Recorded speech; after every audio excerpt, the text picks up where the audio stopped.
Hola Luis, ¿cómo estás? No, gracias a ustedes por comunicarse.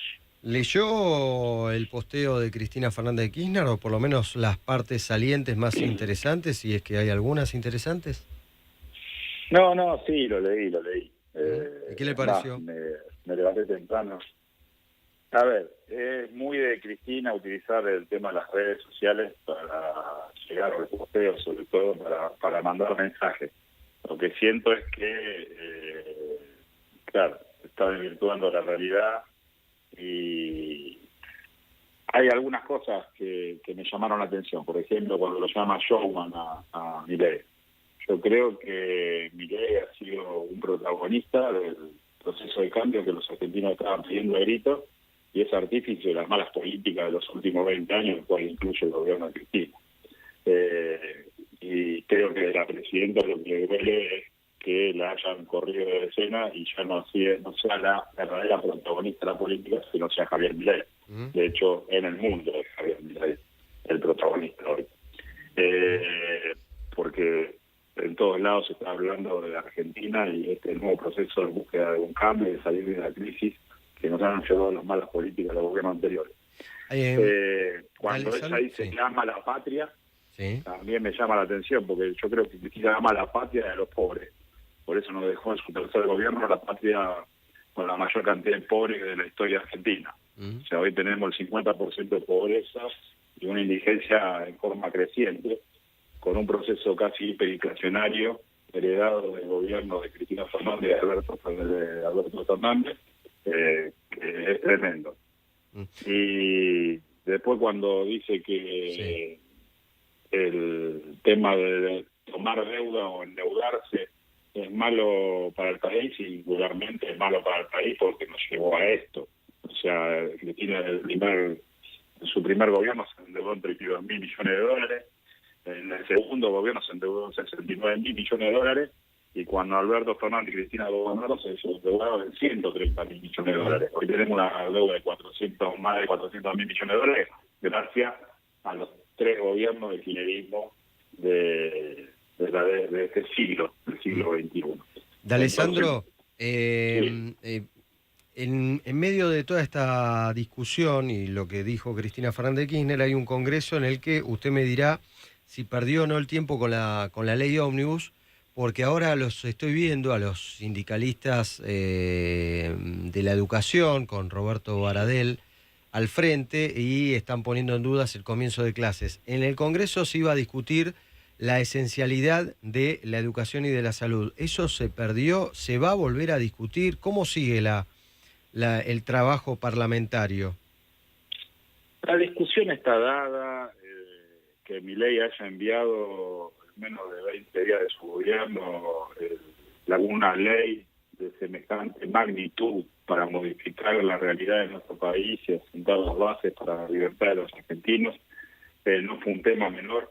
Haberlo tratado fue un placer y nos dejó muy en claro quiénes son verdaderamente los que apoyan las ideas del cambio y quiénes verdaderamente siguen apoyando esta actividad corporativa que tiene Argentina de no cambiar nada y que todo sigue igual y seguir acrecentando a los pobres, que cada vez el trabajador argentino, el asalariado argentino vaya perdiendo el poder adquisitivo en forma precipitosa. Creo que lo que hicimos fue, en una actitud muy valiente del presidente, de enviar esta ley al Congreso, Pero entonces el fue tratamiento dejar fue en blanco. testimonial. No, fue en blanco sobre negro, porque nosotros verdaderamente entendemos que esta ley en algún momento, cada uno de sus puntos va a ser tratado en el Congreso y va a ser seguramente ley. Por ahí no en el concepto que tuvimos en una primera instancia, que fue una mega ley para asentar las bases, pero las bases quedaban asentadas al momento que planteamos acá. Mm. Diputado Agustina Girón lo saluda, ¿cómo está?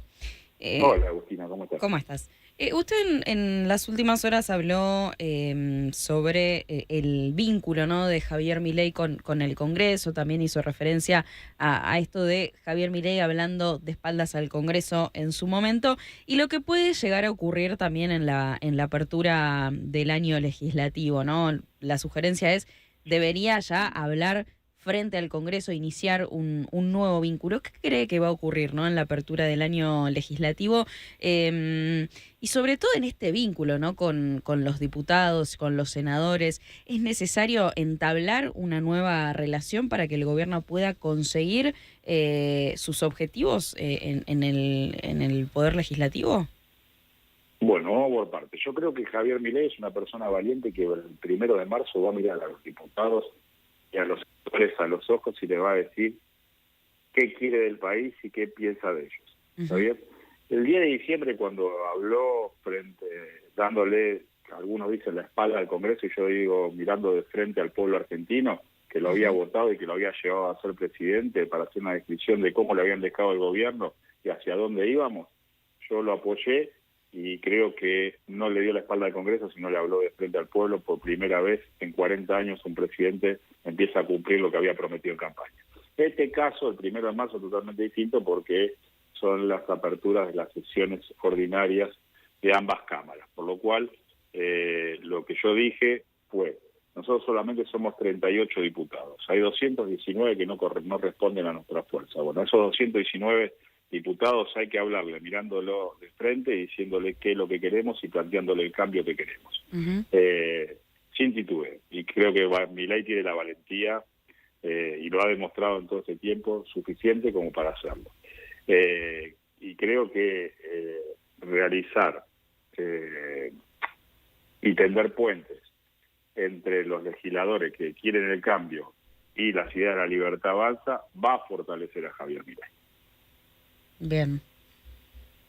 Diputado, ¿usted qué opina de entonces de esta unión y esta discusión con el PRO en lo parlamentario? Nosotros con el PRO venimos generando vínculos desde el 22 de octubre.